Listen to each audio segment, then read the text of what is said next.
mona biso bakoko baimi koyimayima bakoko lakisi nini likambo wana mboka likambo yango nini bapaya bavandeli biso ti na bokonzi ya mboka tosala koboni alors révoltons-nous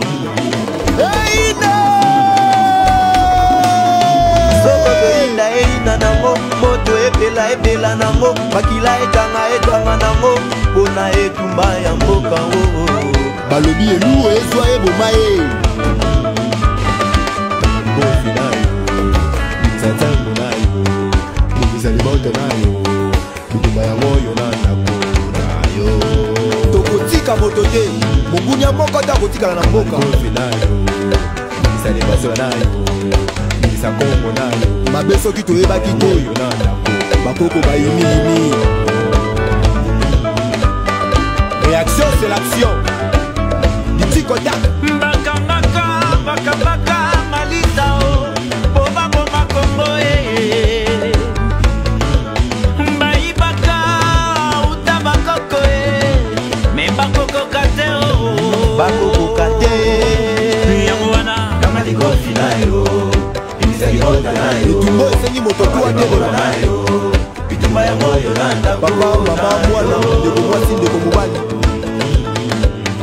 kama likofi nayo imisalikota nayo kama likofi nayo bitumba yango yolanda tout est possible bakobangela nkima angela etate eni bayola pona ya kaino lokate koloti etole olekonza komba bato ya miso minei bolamuka yeye bino ekobundaka na miso minei bolamuka yeye bofuka mabokanga mase na babikuke na bino bobelela bakoko na biso boyebisa bango toza na etumba ye likambo na mabele sangema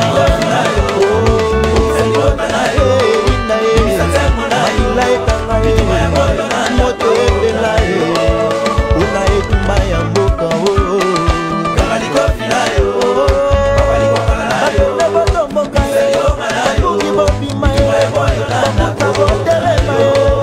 tokela mboka kongo bateka mboka okeba na bino babebisa mboka babebisa mboka lifelo ekozela bino etali bango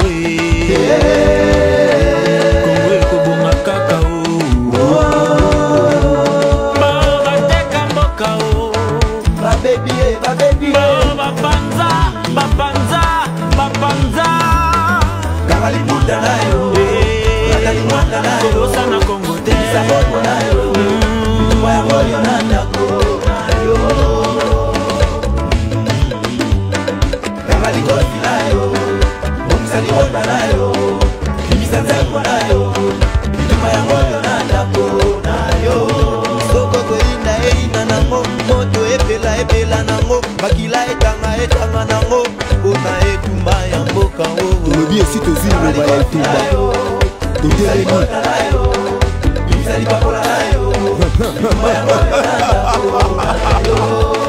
esi ekomi somo place tozwaka makasi.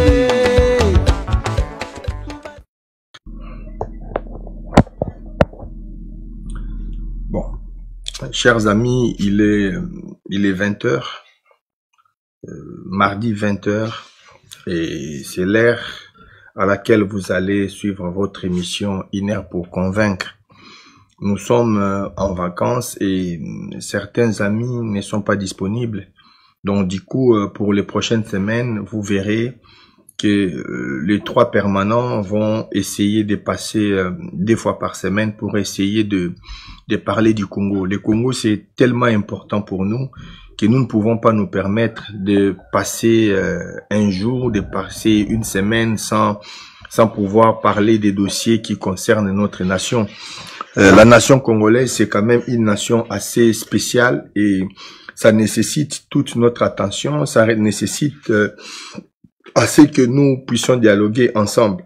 Nous avons eu des remarques concernant nos émissions. Il y a des amis qui ont demandé à ce que les émissions se passent en français. Personnellement, je n'ai pas de problème. Les autres amis avec qui nous travaillons n'ont aucun problème pour cela.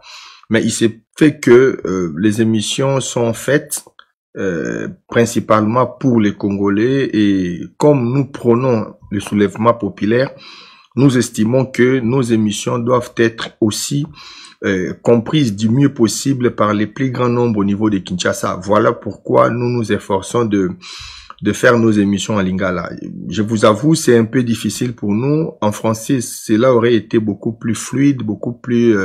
mais bon, voilà, nous sommes obligés de satisfaire tout le monde. Donc, parfois, nous les ferons en français et d'autres, par moment, nous parlerons en lingala. On va essayer de mixer les deux pour que les gens qui ne sont pas forcément congolais puissent aussi suivre ce qui se passe chez nous.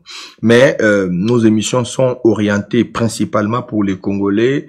Et comme nous prenons les soulèvements populaires, c'est le Congo profond que nous visons en premier lieu. Voilà pourquoi nous les faisons en lingala. Donc c'était une manière polie de répondre aux remarques de certains amis qui nous ont dit que les émissions en lingala c'était bien, mais que tout le monde ne comprenait pas. Il y a des gens qui avaient un peu plus de difficultés pour nous suivre. Donc, ceci dit, Lelo, on va parler d'un thème, on a choisi les bénis oui-oui, les politiciens bénis oui-oui. Pourquoi je parle de ces sujets? Parce que moi, de mon mentor en politique, j'ai appris beaucoup de choses. Auprès de mon mentor, j'ai appris beaucoup de choses. Mais il y a des choses que j'ai retenues. C'est la constance et la loyauté. C'est-à-dire, lorsque vous travaillez pour quelqu'un, vous travaillez pour un groupe de gens, ou vous êtes en famille ou dans une équipe, il faut que vous vous soudiez déjà. Il faut que vous parlez en même langue, que vous visez les mêmes objectifs, que vous regardez dans la même direction. Ça, c'est quelque chose de très important. La loyauté, c'est quelque chose qui soude les équipes. C'est très important.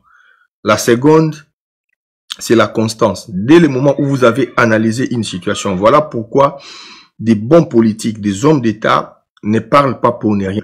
Ils ne sautent pas sur des occasions. Ils analysent la situation. Ils essayent de sous-peser les tenants et les aboutissants. Et une fois que ils ont la certitude de l'analyse, l'expertise nécessaire, ils se prononcent. Et dès ce moment-là, ils essayent de tenir les caps par rapport à l'analyse Banango. Donc, ceci dit, par exemple, le stratège militaire, il passe des jours, des semaines, des mois pour nous mettre en place une stratégie militaire. Mais une fois qu'il va commis sur les exécutants, c'est-à-dire militaire, il y a terrain, quoi appliquer plan ou état-major. Donc, ils appellent la politique. Donc, béni oui, ce sont des politiciens qui n'ont pas de colonne vertébrale. C'est-à-dire quoi? Un politicien qui n'a pas de colonne vertébrale. C'est-à-dire que il change de position au gré des vents. À Coco défendre une position lundi, à défendre une autre position où ils ont vraiment contraire à où à défendre lundi, le mardi, et le mercredi, à une sous-position où ils ont diamétralement opposé na où ils ont mardi, qui y a déjà différent na où ils ont lundi. À la fin de compte, le peuple congolais, ceux qui tirent l'eau, une y a raison où il s'allie que soulèvement populaire et ça la mana noté, c'est parce que non seulement les Congolais ont eu l'information, mais il y a plusieurs discours. Donc, du coup, discours on peut changer. Et comme ce sont des gens qui sont de bonne foi, ils font confiance dans les politiciens au Bambazoyoka, croyant que ces politiciens-là ont un discours où ils ont élaboré, ils ont une stratégie, c'était réfléchi, c'était pensé. Mais surtout, on a position publiquement, et comme on tient d'habitude se poser la question, ceux qui batouana réellement, pensaka makambo basalaka, to bayaka ko tâtonner. Et ça se voit. Dans l'émission Auto Salalelo, on va essayer, on peut savoir quelques exemples pour tout me raisonner. En fait, biso loba chaque jour, na Ratel TV1, toza ba professeur te, toza pe maye le kole kabino te bato bota la biso. Nous vous respectons, nous respectons tant na bino obo pe sara po na olanda bémission la biso pour na repartager yango. Mais tolinga to ça la pédagogie, c'est-à-dire que to ça la bémission différemment de la manière dont baninge belé bazo sala. Et ça pour nous critiquer bango te, mais ça juste pour na to meka ko se mettre d'accord sur la manière où nous travailler.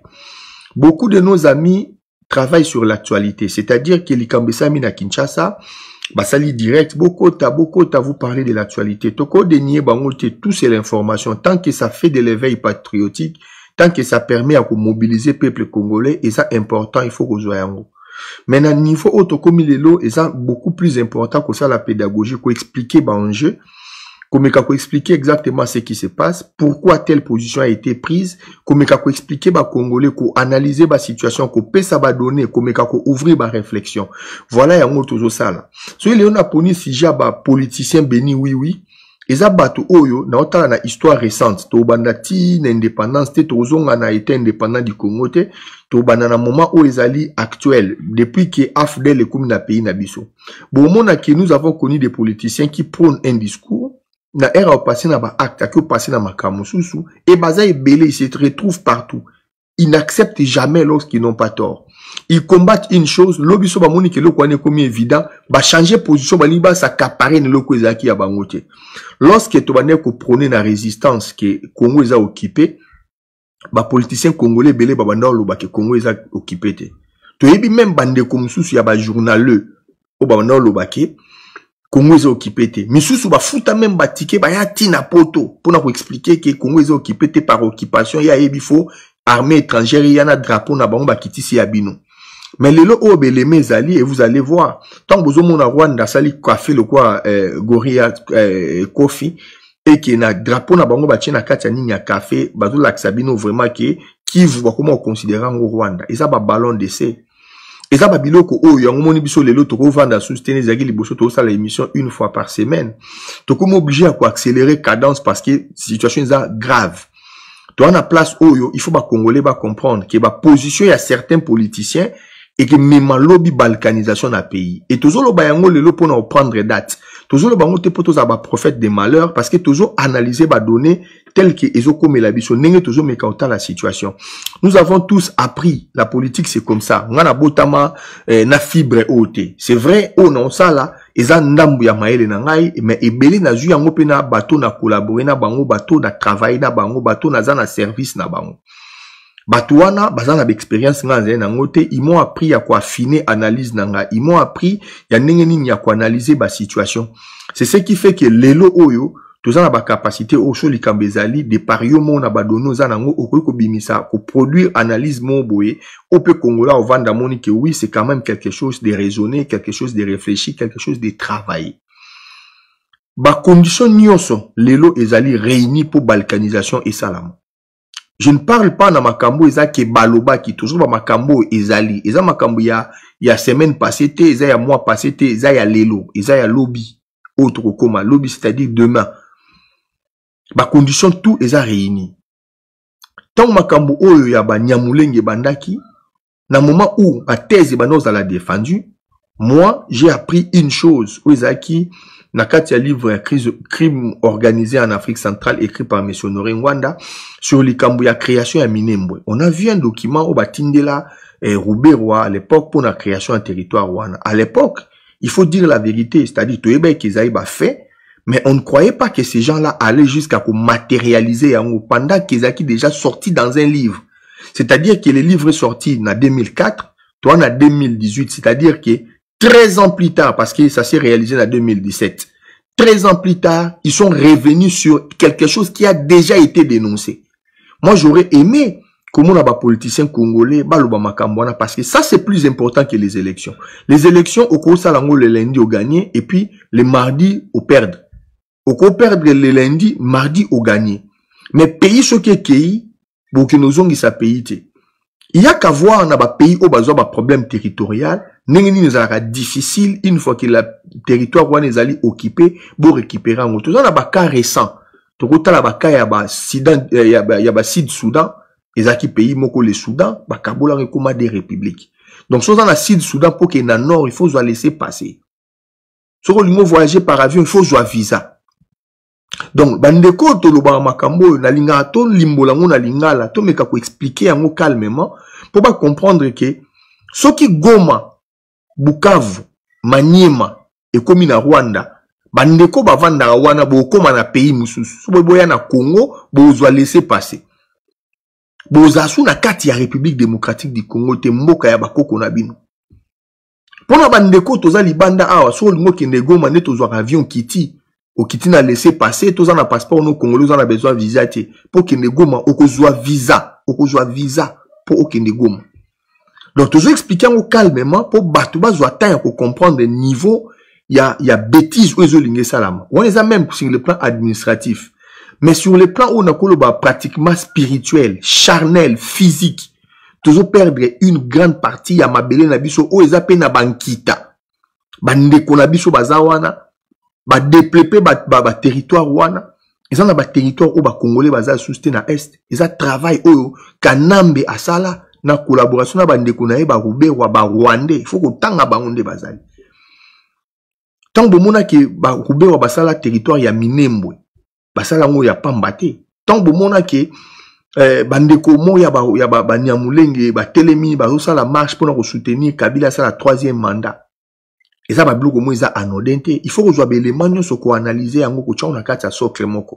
pourquoi je vais parler aujourd'hui dans les politiciens, on a béni, oui, c'est parce que ça bateau va passer sur ma position. En 2006, l'élection est salama. Jean-Pierre Bemba a une élection, bisoto pronaki to boycotté l'élection. Les amoureux des élections, au balinga élection, même si ils ont organisé de quelle manière, ils vont faire. Ils ont commencé par boycotter. La dernière minute, ils ont voulu qu'on réintégrer le processus électoral. Ils ont acquis difficile. Là, je parle de nos amis, il y a IDPS. Bah, participant à l'élection en Athènes. Jean-Pierre Bemba Kenda a gagné l'élection.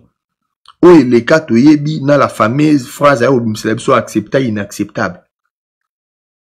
Ils ont acquis première escroquerie. 2011, on a dit, avant l'élection, que l'élection n'a pas été boycottée, il faut boycotter. Une partie, il y a population d'Abisso.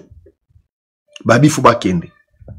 Et n'a souligné le komoro awa, tant on ba politicien béni ba obaza ba politicien béni oui, et ça ko insulter té, na on peut ça ba fait.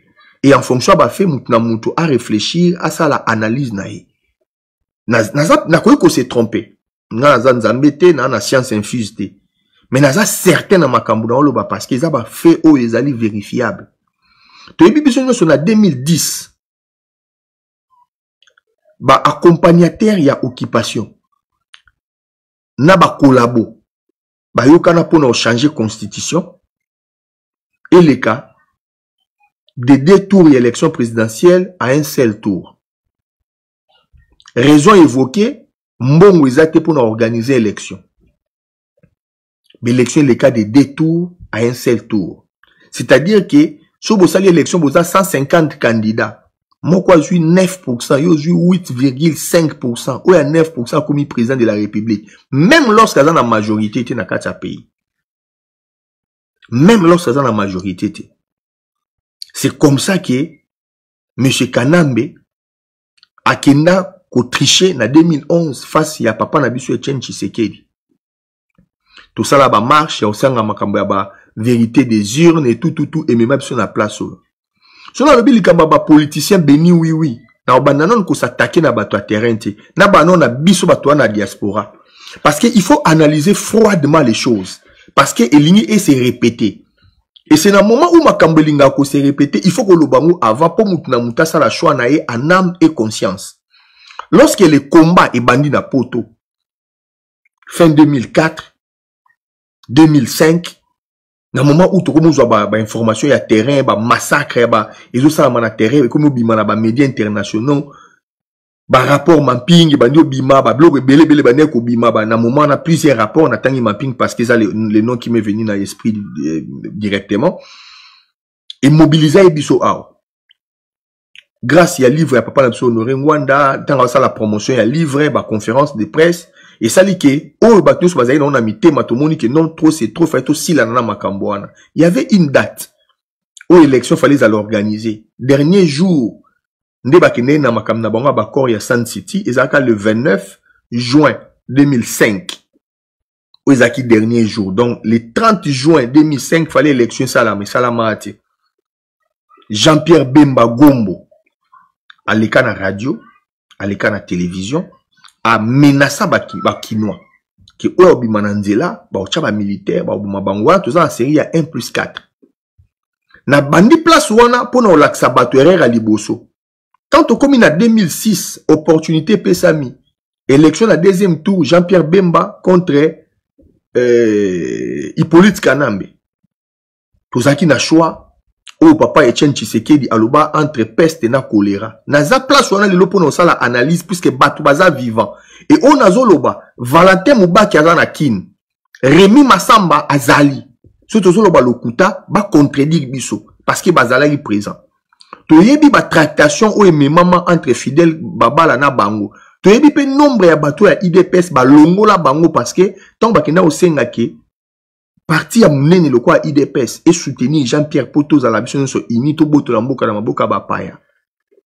Papa na biso Etienne Tshisekedi aloba Jean-Pierre Bemba na Hippolyte Kanambe eza choix entre peste na choléra. Ce qui bino bobosana biso to bosana ti. Tolobaka ratel se rappelle.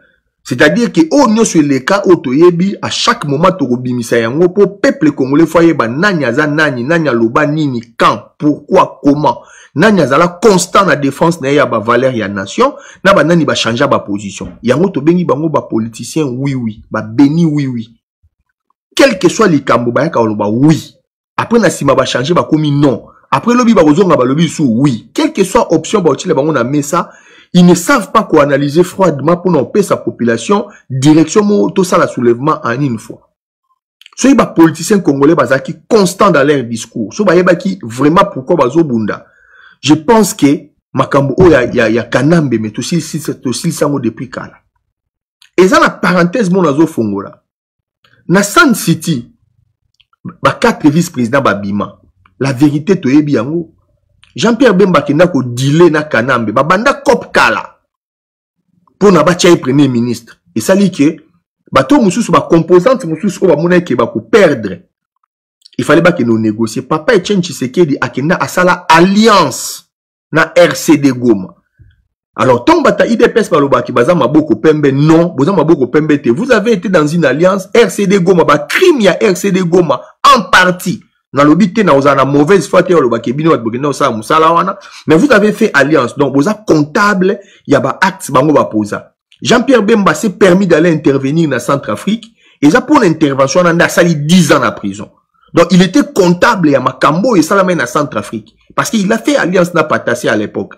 De la même manière, IDPS a sala alliance officielle na RCD Goma, na moment à San City. Donc, IDP, ça s'appelle comptable quelque part. Il y a un crime au RCD Goma, où il y a un mouvement, il y a un Rwandais. Basala na Congo. Si on a un Rwandais, dans le bel Ikambu, Valentin Mubaki. Parce que Valentin Mubaki nous avait appris. Toyebaki yango, mais il y a des données qui quand même difficile, il y a qu'on recouper. Mais tant qu'il y a un sala yango, pas un déco, Peter Chani, akenda aloba. Valentin Mubaki mutaloba. La vidéo est allée. Alobiki a sala 2 ans na Rwanda. On a posé toujours 3 questions.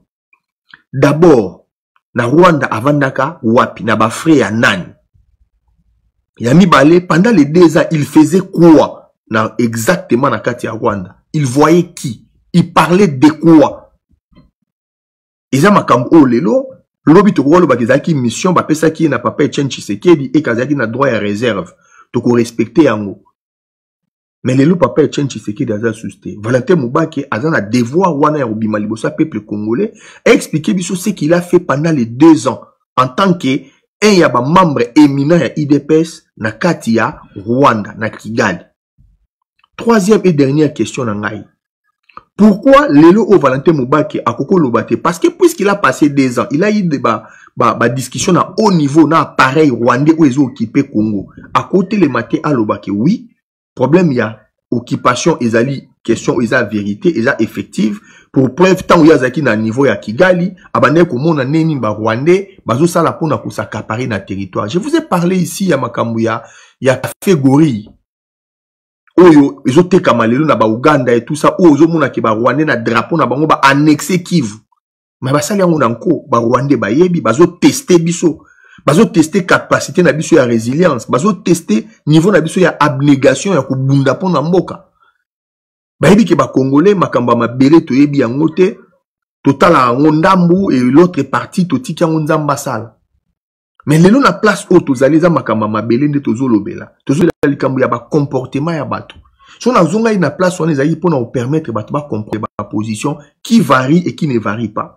Et Makambo Nazolo Beza la raison où est ça là qui n'a pas parmi les 4 vice-présidents, papa Etienne Tshisekedi n'a pas été vice-président à 1+4. À sa place, Bazouaka, nani, comment il s'appelle encore, Arthur Zaïdi Ngoma. Yero Diaye na compte à PPRD. Jean-Pierre Bemba na compte à Rébellion à MLC. Robert na compte à RCD Goma. Et na compte à opposition politique, société civile, Bache Arthur Zaïdi Ngoma. Ba boya kujwa Etienne Tshisekedi comme un vice-président na Sun City parce que ba considérer que ayaka na alliance par bata RCD, il fallait apporter na bata RCD. Et ça histoire, autres loba, ça va bloquer, ça va fait, et ça vérifiable. Et ça pour na ko suyer mémoire ya papa na biso TP à son âme, mais ça makambo ça histoire na biso futo loba yango. Pour bana mususu ba yeba kite ba ndeko mususu ba yaya mususu ba leki mususu ba yeba kiangote ba comprendre ba que ça peut ba recherche na bango. Donc, Toyo comme en 2011, vérité des urnes. Tout le monde a papa n'a pas Etienne Tshisekedi après ta serment nanda na limité. Toyo bibiso se suite nenge le kati lelo o moli moné pe manakimia, on ne peut pas parler sur moli moya ba o bazate. Tout le ba makamba bato tozana bango ao. C'est le même parti na biso ya munene IDPS que je respecte et dans le baka a été dans tala ba position ba politicien nyos. Ne lelo pendant que le processus électoral ils ont plus de 10 millions, 6 millions yaba bazana ba carte électorale bazana ba empreinte. Toyebi la manière dont nangazo me makambo na désordre.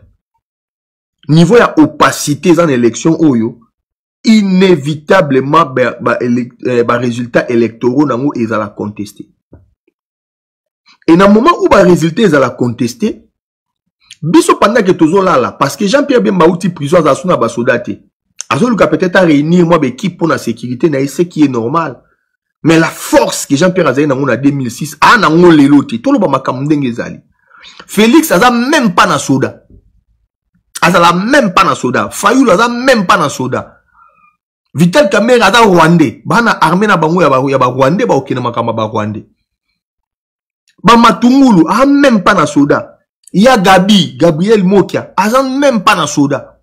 Bakanga na écoute nyonso yenga za soka bundi lelo bakangi ba na kasho. Les autres là na ko tanga même bango te papa Gizenga. Po bo mona niveau ya mutema mabeza na kati ya pays na biso. Papa Gizenga, 94 ans, 94 ans. Il est candidat à l'élection présidentielle. Peuple congolais. Na kati mboka na biso za makambo futo loba. So biso to crever absété batu ba loba ngote. La plupart ya ba politique congolais o ba pronara démocratie ba ko loba makambo ya ba changement ya ba développement. Bango moko par nature baza ba véritable dictateur. Tant on baza ba véritable dictateur, baza ba dictateur avec des majuscules. Et je vais vous en donner 3 exemples comme ça pour vous comprendre. Papa Etienne Tshisekedi na Souka, il se sentait malade. Aïba qui santé n'est bien. Il a eu plusieurs acolytes avec qui a travaillé ou a formé. Ce qui n'a qu'à tabana nyonso au papa Tshisekedi depuis 1980. A tamboli na bangwa ti na mukula a zongsa moli monae. A tikala ko trouver mutute. Ya woloba ke oui songa na zate mututel. Asa na ba capacité à diriger parti, bo se réunir na simanae pour bo conduire makambo. C'est que ça pose problème. Na yebi ke batumsu ba objecté ba loba yazaki démocrate alingai ba sala mona élection que les meilleurs gagnent. Mais dans un grand parti, bien que okolo ba makambo okoza na choix, c'est normal. Okotika batba ki na démocratie mais il faut payer sa batu direction parce que on encadrer batu. Tant on encadrer batu, il faut zana moya koloba sur bateau yo encadrer. C'est normal, c'est logique. Deuxième moutou papa lokola Antoine Gizenga. Na kati ya Palu, azana Mayobo, azana Muzitu. Et puis les autres, wana ba mwana na même Fuji, na ba mususu donc otanga ba kombo na bango te. Mais ces vieux-là azo postulé la candidature na présidentielle. Donc il y a là que tina 94 ans, n'a trouvé mutaza la capacité à succéder été. Je ne le souhaite pas. Nazan Zambete n'a pas décidé na ba vie à batouté. Toko là na butulo bi na tongo to lamki to ke papa Gizenga kufi. Palu et Panzana. Tala niveau ya mutema mabe ya ba politicien congolais.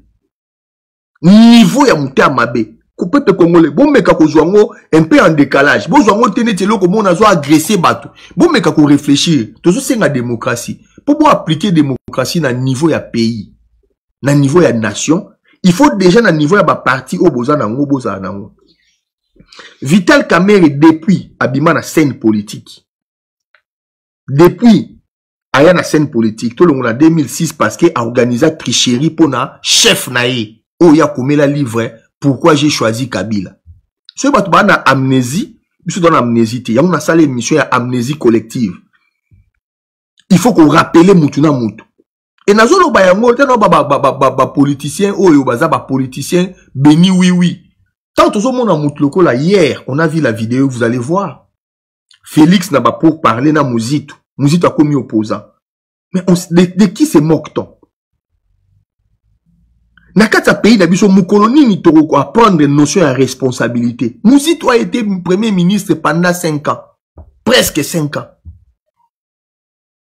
Et le quoi, lelo o mata tampo nya a ça commis opposant. Evariste Bochab, alors banabiso lelo kaza opposant.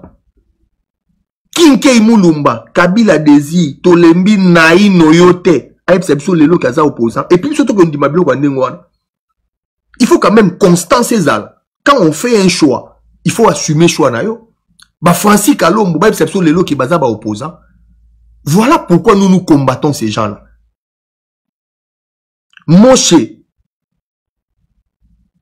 Soriano, Daniano, Lobeka, mieux connu sous le pseudonyme de Moïse Katumbi Chapwe.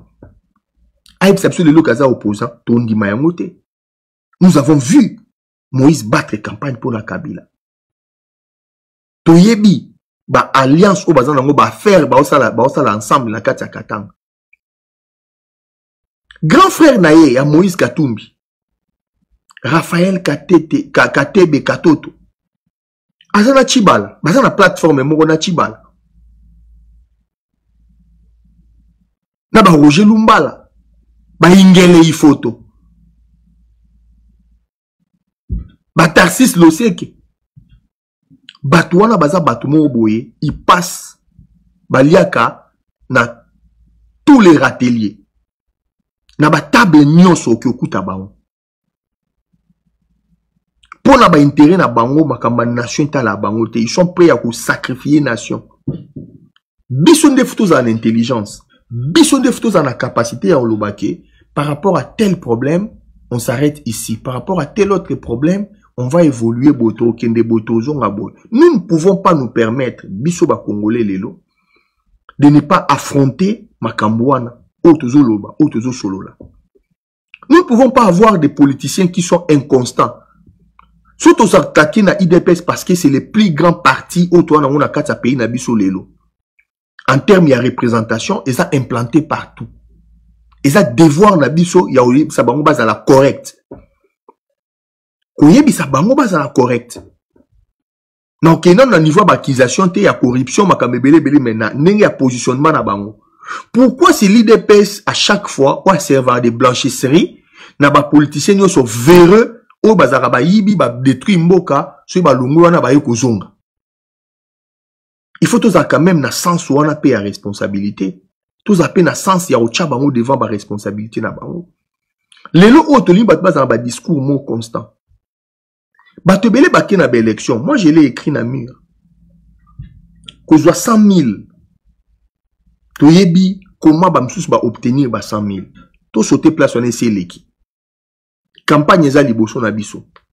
Na ba politicien congolais nyonso baza wana. Toyebi ba poche na bango te, mais campagne électorale eza blague te. Eza masekite. On parle du Congo. C'est un pays grand, 80 fois la Belgique. Pour la moto, aza na kata institution te, c'est-à-dire banda pré-campagne te, na 3 mois pour ça la tournée à République Mobimba, faut za na mbongo. Ba jet privé, ba équipe na yo ezala oyo ko ba nokeno sala makambo, ba fleurs, ba communication, ko lia ya batu, ba bloc logistique ya ba instrument, ba bebele. So beti ba calcul wana, ne to wana tala na ndenge ya ba toujours meka quand même ko chiffrer ba bloc campagne, toujours tourner autour ya ba 15 millions. Tous en a ba blague to tchana mo pandi. Fayu nous en 15 millions te. Ya Gabi, na lingaro trop. Mokia, Gabriel Mokia, na lingaka parce que yo ba mamba ba Rwanda. Pas pour nous soutenir yo na candidature, non. Parce que aux seul politique au total na ba émission na ba vidéo, on nomaka exactement ce qui se passe. olobaka Kagame, Museveni, bazo yiba na mboko nkita, bazo boto la mabele. Chose que tous les autres politiques baloba ngote. La preuve, batuna Félix na Canada.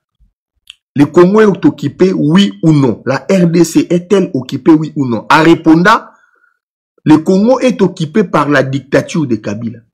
Félix Tshilombo, candidat à l'élection présidentielle. Fayulu, aloba mambo occupation te. Matungulu, aloba makambo occupation te. Papa Gizenga na yebi même pas soka loba alisusu. Na yebi te soka loba alisusu. Muzitu, il n'a jamais parlé makambo ya occupation. Il était premier ministre. Il s'est montré faible. Il a courbé les chines. Ana acte monté ou a posé à côté les malobaki. Non, ngai par rapport à l'Ikamboboé. J'ai été constant. J'ai dit ceci. J'ai défendu la nation. Et ça n'a pas de commusus ou on a soutenu. Mais quand il a posé un acte, Otoyebi et la moussa pe ba congolais mususu. Oui. Toyebi biso pourquoi ba déguerpissa vital dans l'Assemblée nationale. C'est parce que à Téléma pour nous lobaki, la RDC Kabila a autorisé na armée rwandaise et côté au sein l'expédition à territoire sans qu'il ait qu'à parler parlement. Voilà au moins un acte de courage. Bien qu'il ait soutenu été, mais ce qui est la vérité, il faut dans le bayango. Il l'a fait publiquement. Il a expliqué que non, tous les pays souverains, le Rwanda c'est le Rwanda, le Congo c'est le Congo.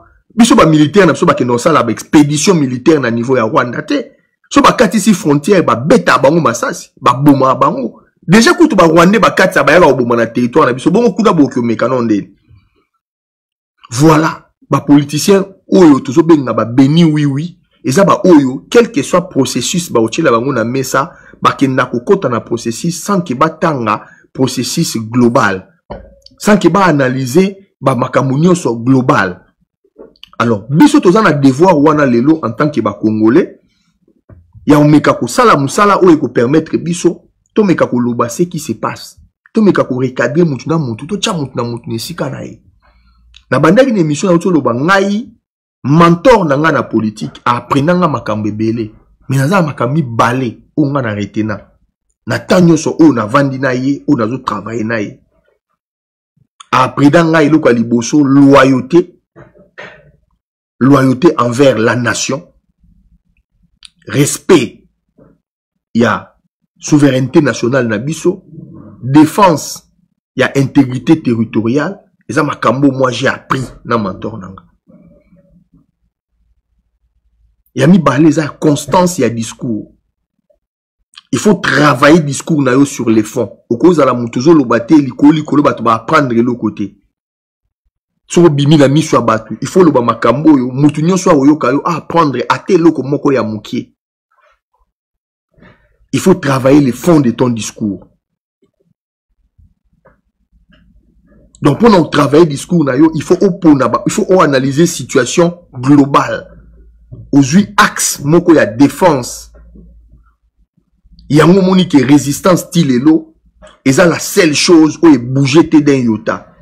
Tout ce que nous avons toujours défendu dès le début, il y a un moment qui est dans l'eau.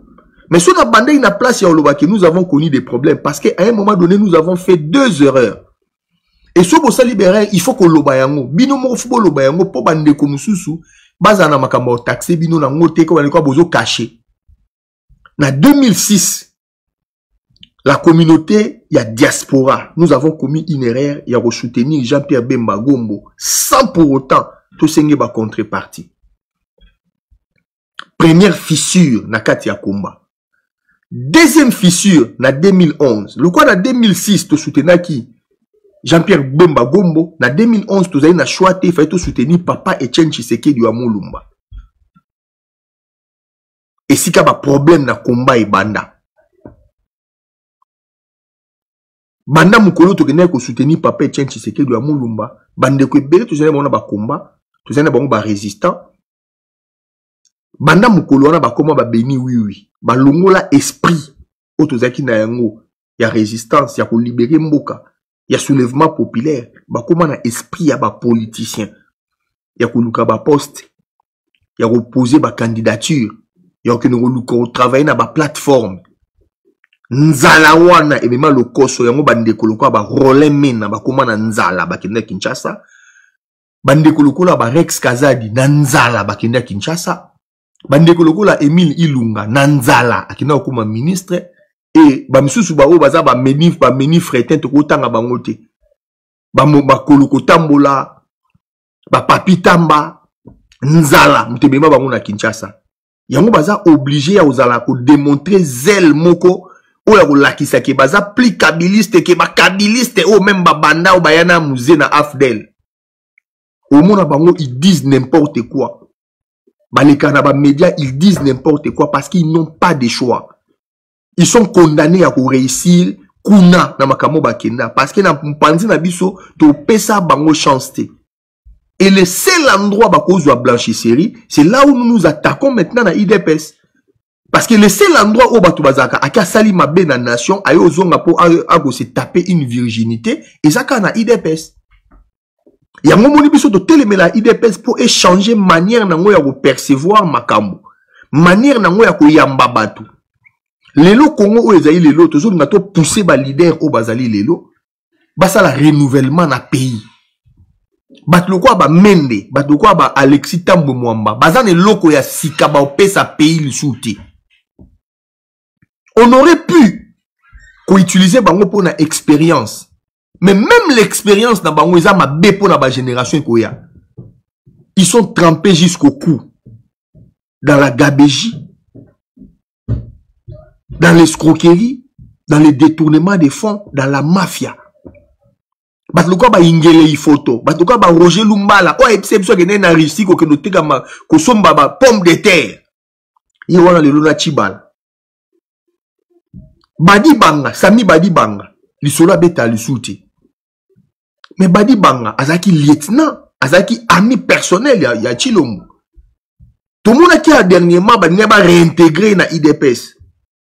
Alors il faut que Batouana base un discours mot constant. Yango to lobi ke ba politicien o baza ba beni oui. So bokanisi ke biso to vanda wana poto tika no bosala ba comédie, boza ko se tromper. Nous ne nous laisserons pas faire. To tika te que histoire ya makambo ya Congo ezala cadencé, ezala géré par Batou Oyo, baza na constance te, bana colonne vertébrale idéologique te. Na kati ya mutu asala makamba politique eza na belema o esenga bo mona bo reconnaître mutu bo pese valeur ya liboso ezali fond ya makamba zoloba lorsqu'il passe devant baninga makamni na lobaka masolo ni na betaka est-ce que mutu wana camarade nanga leki nanga to ya nanga tanga lobaka na aprenate loko moko c'est le fond ya discours. Deuxième eloko o ezala batu na constance o ese pesa mutu valeur na politique. Ils allaient respect à parole donnée. Lorsque vous s'engagez dans le service mot public, tant que vous s'engagez dans la politique, dans n'importe quel travail où ils allaient engagé dans la communauté, lorsque vous payez parole, vous êtes obligé, il faut obtenir yango. Ce qui, ma contrainte, ils allaient, mais événement, ils allaient que moi obtenir yango te, l'honneur, vécu, où il y a devant peuple sabango, pour la raison X ou Y, je ne suis pas capable d'obtenir ma parole nanga, alors dans ce cas, la démissionner, la déposer. Ceux qui batouana ba na besoin na yo, ils vont te refaire confiance. Il y a un moment on a ba poto, premier ministre a déposé candidat mandat na démission, ba sali vote ya confiance, sur ba PC majorité, a jongeli musala na ye. D'abord, ko ba likambu on a tangaki ya papa Etienne Tshisekedi de 1980, ti papa na biso atiki biso. Il a toujours été présent IDPS. Ba organisa congrès moko. Congrès moko IDPS c'est ça là des vivants. Il y a papa Etienne Tshisekedi. Ba ça là une élection en 2011 pour ba commissaire candidat. Pendant tout ce temps, ba tika là ça la congrès té. Na palou papa Antoine Gizenga a 94 ans, 94 ans. Tokoko lala na tongo to lamuki papa on azate. Aza incapable ya obimisa aza na bana ba mayobo ba fungi na ototanga ba muzitu ba misusu kutu ba kombo na bango to yebite akoko pona moko parmi bango pour assurer relève ya parti pour la tsabiso likambo wana ya démocratie ba politicien congolais baza ba démocrate na maloba. Fayulu na kati ya ESID na parti na ye bande banda ka Fayulu mutazala la président. Kamere na UNC bande banda ka ye mutazala la président. Gabriel Mokia na parti na ye kaka ye mutazala la président. Alors bon exception te boza ba démocrate. Toloba makamusu te parce que on ne veut pas ko coincer bato ko tindika bato. Bato ko ba Jean-Claude Mvwemba na parti na ye kam tazala président. Mais au moins bango na ba assemblée na ba discours ils viennent parler de la démocratie. De quelle démocratie parlez-vous? Yango mona bi ke boza ba béni oui. C'est-à-dire boza bato mo boye makambo bo sala boye biango te. Vous croyez qu'en face de vous, vous avez des enfants, vous avez des idiots, vous pouvez refaire avaler bango tout et n'importe quoi. Le problème, c'est que nous ne disons pas que toi, Maël et Kabino, je n'aurai pas la prétention de déclarer Bablo Gaboé. Mais ce qui est certain, c'est que Boleki Bissote. Là, c'est une certitude. Là, je peux dire, Boleki Bissote. Boleki Bissote, pourquoi? Parce que nous avons appris, Netibino, Totangi ba classe presque Mokonabino. Tout ça presque n'a pas même papier, Nabino. Mais nous avons fait quelque chose que vous n'avez jamais fait. Et vous ne le ferez pas. Parce que vous êtes sur une mauvaise pente. La pente sur laquelle vous allez est très glissante. Et ça pente, moi, et la perdition. Vous ne voulez pas dire la vérité. C'est une pente du mensonge. Puisque nous sommes sur la pente de la vérité. Voilà la différence entre vous et nous. Bisoso likambezali toya toloba ke likambezali. D'accord ou pas d'accord toloba yango.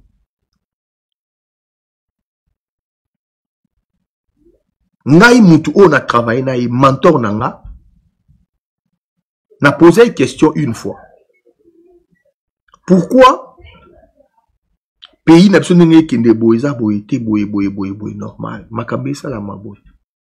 Aibsinga congolais problème ya Congo eza stratégie te. Problème ya Congo eza mitema ya ba congolais. Quand on va mitema ba congolais dans zolo ba mitema ya auto présenter le la élite. Élite congolaise, ils ont ma bé à niveau monate. Ce sont des gens, bon mon amené Jean-Pierre Bemba Gombo, président il y a MLC, à Kena prison 10 ans. Ils n'ont même pas été capables ya Okenobimisa, président délégué na MLC. Posez-vous la question pourquoi? Adam Bombo la longwa na MLC pourquoi? C'est lorsqu'il est parti voir Jean-Pierre Bemba na prison pour assengayer que il y a la présidence soit délégué pour na MLC na l'élection. Il a été chassé comme un malpropre. Voilà ba démocrate autoza na bango. Makambo tozo loba parce que la vérité to protéger les intérêts pour to bongisa ba les autres. Non. Bato nous sommes basés dans scène politique les au basé la possibilité lobby à quoi assumer ba responsabilité. Il faut que tu bango devant ba contradiction na bango devant ya autre lobby basé ba béni oui ils acceptent tout et n'importe quoi. Un processus qui est biaisé au batno so ba yebi. Tous ces gens-là ont été déposés ba caution na bango ba 100 000. Une fois déposé ba caution, ne ba banyo sala ba oh non, au moni a toza d'accord te biso a fait bo sala boy. Vous vous moquez de qui? Vous pensez que nous ne savons pas lire ce que vous êtes en train de faire. Mais monsieur, le dimanche passé dans le Baki Yango, on a un intellectuel improductif. J'ai dit ça. Jean-Pierre Bemba vient d'accorder dans Joseph Kabila glissement qui ne dit pas son nom. En faisant la démonstration à Salepa Nanga, il a donné une opportunité à Nanga pour Azila le 15 septembre dans la rentrée parlementaire. À que nous yebisa parlementaire que nous avons un problème dans la machine à voter, il y aura contestation pour faire voter loi Mobo Potomeka kozala dans les normes. Les parlements où il y a des kabilistes, il y a des corrompus, parlement il y a des Zakari, il y a Francis Kalombo. Bakopé ça n'a opportunité, il y a qu'on revenir dans votre papier. Mais pour votre papier, il faut imprimer, il faut qu'on sélectionne le bureau de vote, il faut qu'on achemine les matériaux électoraux, matériel électoraux. Et ça là que, ils auront plus ou moins besoin de 12 à 18 mois. Voilà, nous avons encore Hippolyte Kanambe pour 18 mois. grâce il y a concours, il y a quelques-uns, dont Jean-Pierre Bemba Gombo. Il faut le dire, parce que c'est la vérité. Nous ne voyons pas comment on réussit exploit na temps au etikali tout le la terre campagne élection en décembre, novembre, octobre, ça les 2 mois électoraux. Etikali biso septembre. Na 1 mois. Vous assurez que makambo yo nangazaki incapable de ça on a 2 ans à glissement, il peut le faire en 1 mois. Êtes-vous certain? Ce qui non, vous avez certaineté, c'est-à-dire que makambo tozoloba, ils ont permettre biso to réfléchir sur quoi ensemble. Bande comme mususu to na bango awa ya IDPS ba s'attaquer na Jean-Pierre Bemba, mais na information o toza nango lelo mardi. Na oba kene ko sangana entre les 6 babimse communiqué, ils se sont accordés pour batika Jean-Pierre Azaloko la joker ya opposition na cadre ya candidature unique. Pourquoi ils ont accepté? D'abord financièrement, bango nyoso bazali na kati ya Salwana, Matungulu, Félix Chilombo, nani Fayulu, Vital Kamerhe, bango tourne bazawana, bayebi que Jean-Pierre a plus d'argent que. En tout cas, l'argent dont je parle, ils allaient mbongo ya osa la campagne. Non, ba mbongo ya osombela madame Fufu to osomba ko futela ndakuti. Je parle na mbongo ya osa la campagne. Jean-Pierre, d'abord, dans la famille, il y avait quand même quelques mois, bien zalaki. Mais on ne parle pas de ça. Il a été chef rebelle. D'exploitation, bon, ça là, Olivier Kamita, tu vas exploiter, mine d'or, plantation, café, bloc oignon, soana, nini, diamant, teka, tika la plus grande révision, quantité. Et Zambongo, Jean-Pierre Azan, on est un trésor de guerre. Azan a la capacité, les lois, ça la campagne, parce qu'il a l'argent. Chilombo Anangoti. La preuve, Moïse Nassima, parce qu'il espérait qu'aujourd'hui, miette à sauver face. Il n'a pas d'argent. Valentin Moubak, il a dit, Etienne Tshisekedi est mort pauvre. Et il n'a pas douté la parole de Valentin Moubak était parce qu'il a accompagné les vieux pendant 30 ans. Ce qui vient à là, il y a l'ingayé, non, effectivement, il vient à Makam.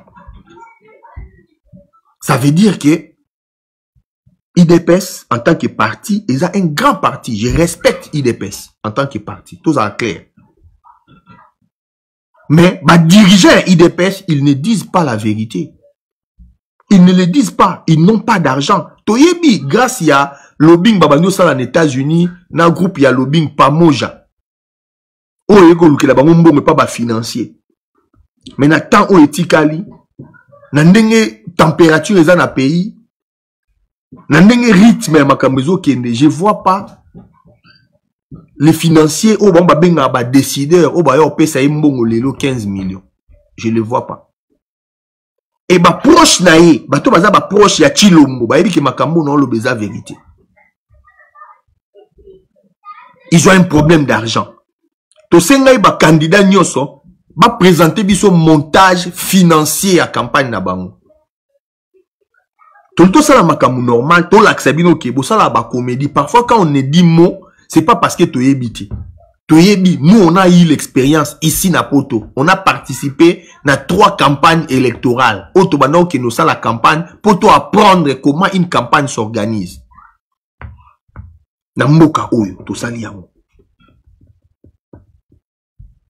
Donc, une campagne s'organise. Comment va ça là, les financiers à campagne a déclaré qu'il n'a pas compte à campagne et tout ça. Vous êtes incapables. En tout cas, la très grande majorité, pour ne pas dire tous, seront incapables de justifier les montages financiers à la campagne. Mais voilà des gens qui vont dans le processus, caution. Pour le lendemain, va sortir un communiqué, va critiquer, ils sont d'accord, il faut Moïse Katumbe à l'inclusive. Ils ont comédie, ça la toyebi. Et le peuple congolais à cause de la sous-bernette. Nous ne pouvons pas laisser le peuple congolais sans information. Voilà pourquoi tout ça la mission Oyo. Voilà pourquoi tout ça comme on a niveau pour expliquer peuple congolais à Koloba pour moutunio so ayeba makambwana avant. De sorte que chaque personne a sa disposition à de sorte que chaque Congolais aille ba choix ou azo sala.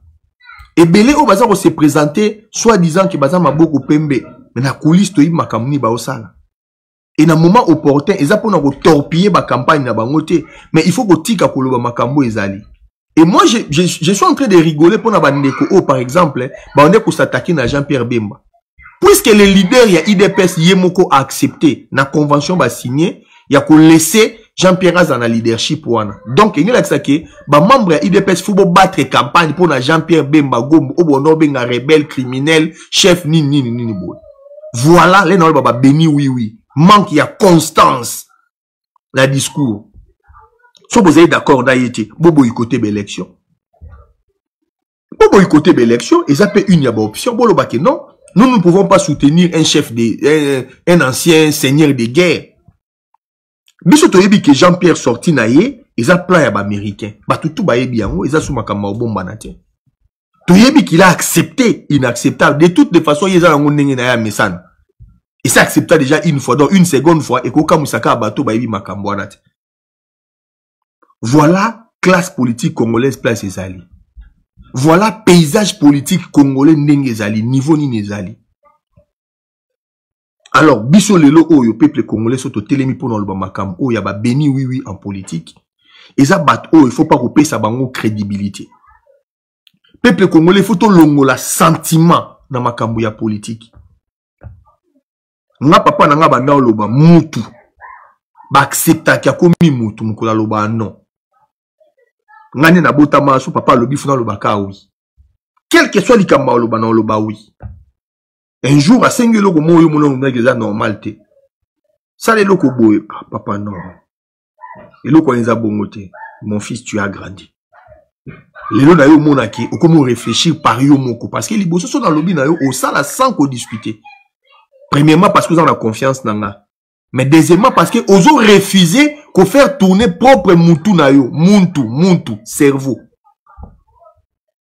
Vous avez tourner en moi. Si vous avez la capacité, yo moko, ou réfléchir par yo moko. Au cause de la d'accord, on a moutou na yo, na camarade na yo, na yaya na yo, na papa na yo, na mentor na yo, na leki na yo, na batunion sozana bamo. Comme pe na ba sujet, moussou beaucoup zappé na désaccord. Il y a moni gauche, il y a un raisonnement, il y a bimi droite. Et ça manque à respecter. Et comme il manque à respect, ce que brandir en libanda publiquement. Et comme il manque à respect, ce qui est le koana, ou comme que ça, on a, pour tambola, on a ba médio que nos loba, ou que ça, ils critiqué. Mais tout le monde a un cerveau. Cerveau n'a pas, cerveau on a travaillé na bangote. La manière dont j'ai réfléchi, ils ont Zoro à réfléchir ça à te. Ils ont Bayola à réfléchir ça à te. Ils ont grand prêtre qui dit à réfléchir ça à te. Et les autres, on a boy kotanga bakombo. Nenge nga na réfléchir ça ka. Ils ont bana nga ba réfléchir ça à te. Ils ont bayaya nga ba réfléchir ça à te. Mutamta na raisonnement na e. Place où on a mona ki funa doser mutumso mona ki fa mata. Place nga na lobate mutu musu fa loba. Il faut respecter mutu na liberté na e, tout simplement. Mais auto ko ndi maté, ezali ke ba bêtise auto zo critiquer pour na bandeko ba okene na ko accompagner occupation et zongela biso en boomerang na kati ya combat na kati ya résistance. Pona yango esenga ke mutu na mutu ayeba na ko se replacer na place o azali. Il faut tout tirer le quoi dans ça la politique. Na politique, muta cause à la moine na yo, à cause à la leki na yo, à cause à la papa na yo, à cause à maman na yo, à cause à ya na yo. Quand c'est un problème politique, respectez yo ka position na ye. Si yo za d'accord na yete, démontrer qu'il est dans les faux. Si vous avez plus d'arguments, convaincre ye. Soit boy ko convaincre, au tiki na position na ye, mais au la kisi ke yo ebe ko le kaye. Likambo ya imposition ya pensée unique neza mabe. Là je ne parle pas na biso en tant que résistant, na zulu ba pona ba parti o et pronaka démocratie. Ils sont démocrates que lorsque yo zo soutenir position na bango. So la si bango que position na yo eza différent o ya bango, ba komi ko s'attaquer na yo, ba komo benga yo ngwandiste, ba komo bengo mubutiste, ba komo benga yo mutu amabe. Ba komo benga yo soinani. De la même manière, bisope, tu as peine à intolérance, wana. Parfois, lorsque bandeko le velo comment boy, tous en d'accord, directement on les traite des talibans. C'est des bonnes guerres, ils ont makamba politique, mais à un moment donné, il faut quand même un recul pesa na makambo wana. On ne va pas faire ami, mutamutana ba conviction et na position na e. Biso toyebi que nous sommes dans les vrais. Yango to sala effort ya convaincre bango qui sont dans les faux. Yango to sala bémission pour nous laksa bango berer na bango ba commettre. O souka na ngo sali ke izo mema biso na place au tozali. Qui a accordé na Kanambe glissement en 2016? Qui? C'est quel parti? C'est quel leader? Pourquoi tout ça là-bas amnésie? Tout ça quoi? Tout ça beau ça? En 2016, dialogue, makambu ya dialogue, et banana ba Genval, tout le monde ba groupe ba tubaya. Objectif est qui moko. Ba politiciens congolais nyonso dans l'ensemble, nazolo ba groupe nyonso ba yana makambu ba dialogue. Quel est le parti qui a bénéficié dans les 2 dernières années? La gestion et appareil de l'État. Et ça parti ni. Mouta accorda Kanambe glissement. C'est papa na biso Etienne Tshisekedi ya Mulumba. Yem ta pesa accord ya signé accord na ya 1 an. C'est cet accord là et memi 2 ans. Et c'est grâce à cet accord là neba cha badi banga. Grâce à accord wana neba matisi Chibala. Na badi banga na Chibala 30 ans na kata IDPS. Badi banga bima à sous premier ministre était na Félix Bakuta naka. Il se parle. Il voulait même être intégré dans la IDPS. Alors, surtout le qu'il y a quand même position moins bizarre. Tu as le bangote, tu as droit à le bangote. Donc, on interdit bisoto le bate. Le quoi peut bisoto interdit binote que boyoka biso. So boli koyokate, et ça problème na biso. Il y a problème, pardon, il y a problème na bino. Mais biso au moins, on va dire la vérité.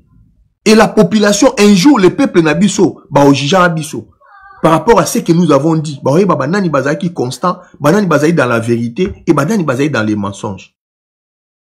Peuple congolais, politicien, il y a béni oui, qui accepte tout et n'importe quoi. Ils vont aller dans un processus, après, bah, sabino que non, biso zaki batoto wana bunda na terrain, face à minou qui to lingé et to sani. Mais il y avait possibilité, moko ya décrédibiliser, Kanambe akumaina, coincé dans le niveau de Sakanate. Il suffisait de date donnée, dans la position unanime. To compte la processus, wana te pour na makambu ya ba, nezo le kabi, surtout na makambu payé za occupé, to kobe ta mama élection, te tant que to sisi mama maninité. Ne tozo solo la awa, bokomoni yango, to cheli bino nini, bokomona nini tozo cha. Gorilla Café. Bozo mona nenge ba Rwandais na carte na bango na kata nini ya café ba tche penza ke elakisa ke Kivu eza na kati ya Rwanda. Toloba longoli biso na capacité ya indignation. To komi na indignation moko sélective. So ba beti lelo Jean-Pierre Bemba Masasi o mona batu ba olala te. So ki ba militaire ba kangi Chilombo batu ba olala te. Ba bolo kotisa Soriano na Kasumbale sa tala batu mususu balala te na internet ako koma na ba Twitter réchauffé. Mais Kivu ba komo dessiner na carte ya Rwanda ba Congolais baza ko se mouvoir te. Capacité ya indignation ya peuple congolais ke wapi. Nanya longoli biso mawa ya bandeko na biso ya mabele ya bakoko na biso. Mabele o etonda nkita, mabele o batu bakufa. Mabele oyo, Banzinga Nkuvu, ba Kimpa Vita, ba Cardinal Malula, ba Patrice Emery Lumumba, ba Pierre Moulele, ba Soumialo, ba Kufa pona mabele wana.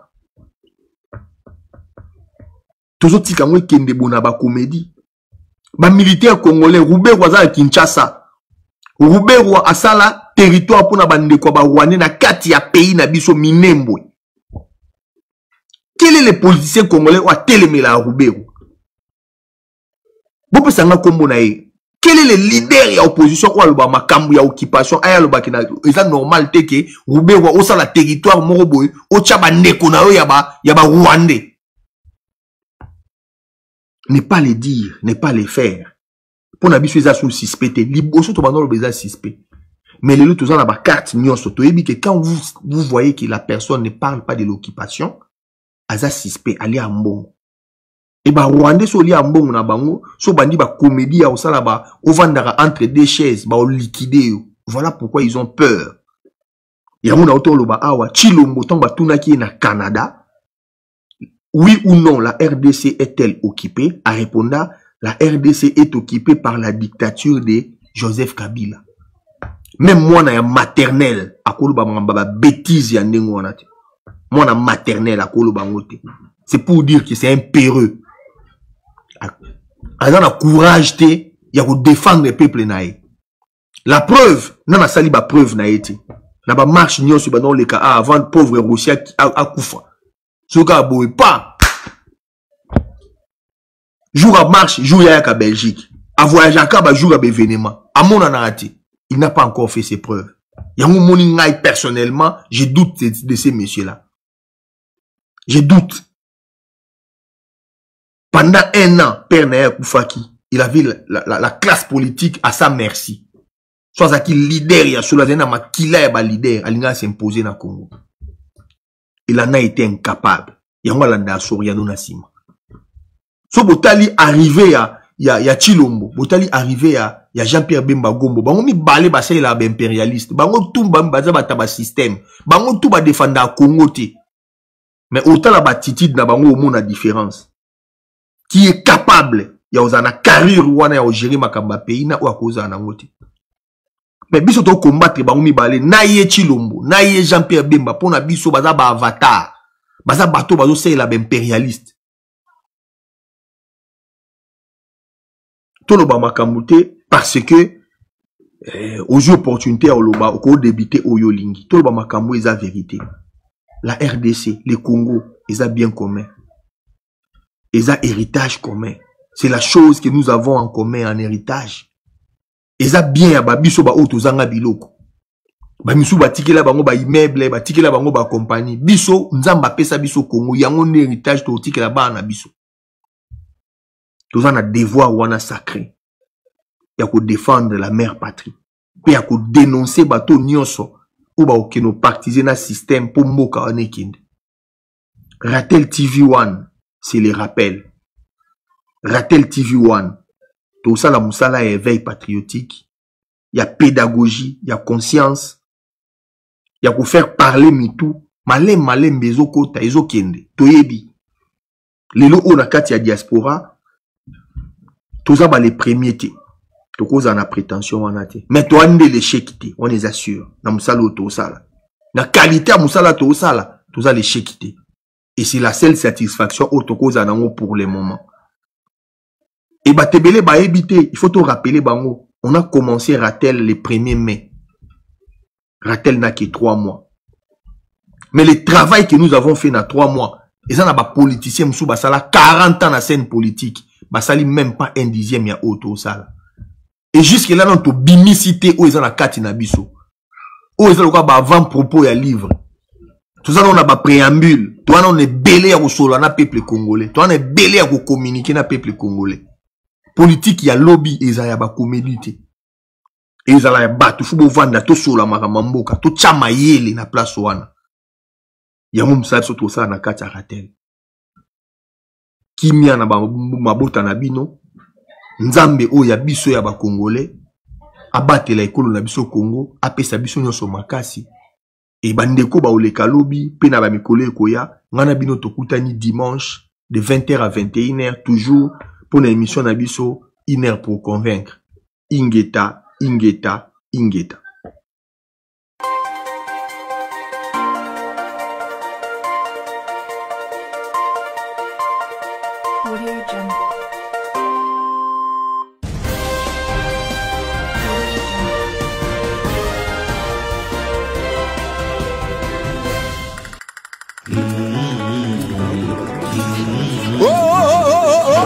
Ngambo na biso bakoko ba imi ko ima bakoko la kisini likambo ana mboka likambo ngo nini baba ya bavandeli biso ti na bokonzi ya mboka tosala koboni alors révoltons-nous.